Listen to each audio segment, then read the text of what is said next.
Every problem that you're avoiding or deflecting or putting off is costing you energy. You're losing energy every day. Why do you feel so tired? Why the lack of motivation? Why the lack of inspiration? The lack of having lots of vitality and enthusiasm? Well, part of that is because you're losing a lot of energy to things that are incomplete, unfulfilled, unforgiven, tasks that need to be undertaken, problems that are not being addressed. You're losing energy. It's like it's wintertime and all the windows of your house are open. You're losing energy. And one of the outcomes of losing energy over time is you enter a state like inertia. You hit a low energy state, and that's where you live. And when you live in a lower energy state, that means it's very difficult for you to get yourself moving to do anything that requires effort and consistency, application, dedication. You may see the need. You will say to yourself, wow, I need to lose 50 pounds. I really need to do steps to knowledge. I really need to get a new job, but you don't have the energy to do it. I call that inertia.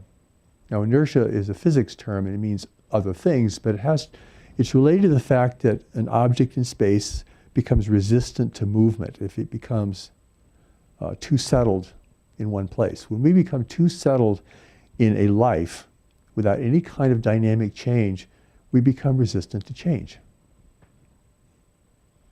Even if it's necessary change, even if it's good change, we just don't have the energy to take it on. So why is it we can't get ourselves up to do a steps practice every day? You could make time for it. It wouldn't be easy. Sometimes it's quite awkward to do that. But you would find if you added up all the wasted time in your day, it would add up to enough time for you to do steps practices and read that step a couple of times a day and think about it. So somehow there's a resistance factor that lives within us. It's built up over time.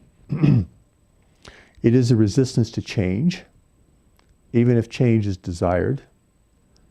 I hear a lot of people talking about change, but I don't see many people changing, as if change is all about what other people are supposed to do. So we get into this point of inertia, and then we can't get focused, we can't mount the effort, we can't sustain a practice. But you can, because you do every day. You brush your teeth every day, maybe you take a shower every day, you eat your meals every day, you do lots of things every day. But if something new comes along that requires real time and focus, it seems really hard. And I understand this. If you're keeping pace with your life in real time, as you've gone along, you will have much more energy and vitality to bring to this endeavor. But if you've been lagging in any way, or holding back, or just letting things slide, you're going to be losing energy, and that loss of energy is going to put you at a lower energy state. You may have the right ideas, you may see a true need, you may have very good principles for your life, but you really are lacking in the energy that enables you to follow these things. This is a problem. What resolves inertia? Taking action. Hard at first, but once you get used to taking action and feeling the rewards of doing that and the freedom of energy in doing that, you begin to become more energetic, more inspired, more enthusiastic, and more confident that you can take things on. Yeah. With human beings, if we're not adequately challenged in life, we really do decline. Not just in old age, but we decline at any age. We do not have adequate, appropriate challenge, and we're meeting those challenges and recognizing them, we decline, or we begin to live in a state of decline. It can happen for 20-year-olds. There are people who never took on the challenges of their life, and so they've been in decline the whole way. We've gone through periods of decline where we were just sort of lost in a drift or just unhappily acquiescing to a set of circumstances that were not right for us. And it took a lot of effort to get ourselves going again. So that's very real.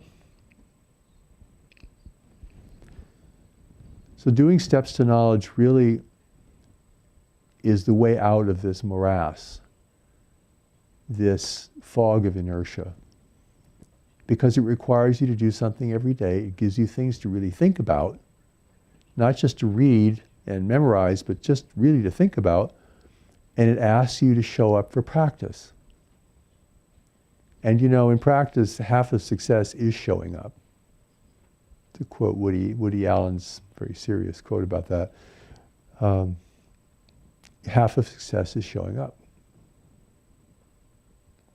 You don't have to show up rigidly, but consistently. And when you do show up, you need to be present to what you're doing there. This is not a place to get answers for your problems or to think about other people. This is a time to focus on what this teaching is delivering to you today.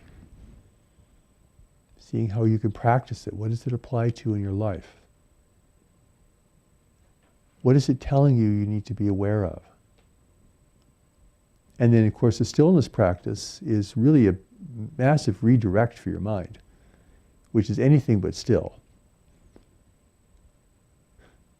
It's like the mind is like a runaway train. It's just going and going and going, and you're just hanging on. In this case, you're learning to gain control of your mind, which heretofore has controlled you. A slow but necessary process. You'll never gain this control by just wanting freedom and strength for yourself. It's not enough.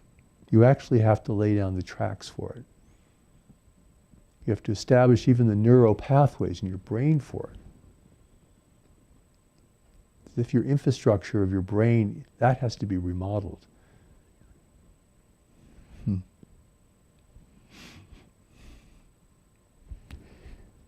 So the big problems don't come with simple answers. They only come with simple steps. You take steps to resolve them because they're big. A problem, a fundamental problem in your relationships with your health is not something that you just have an answer to. You have to take a journey. Every big change is like a journey with many steps. Just like steps to knowledge is a journey with many steps. To make a real change in your core relationships or in your health requires a lot of intention and many steps, and you'll have to stay with it. There's no easy fixes. And you know, the change involves parts of ourselves we never even think of. Many people think all you need to do is change your diet. That's like low-hanging fruit.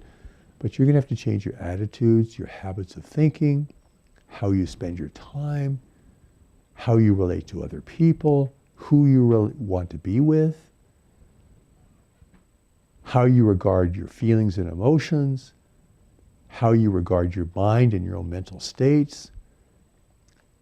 Now, your problem opens up a lot of dimensions to be explored and realized. It's not just a simple change in your diet or your surroundings that can produce change at that level. So the big problems are journeys with many steps.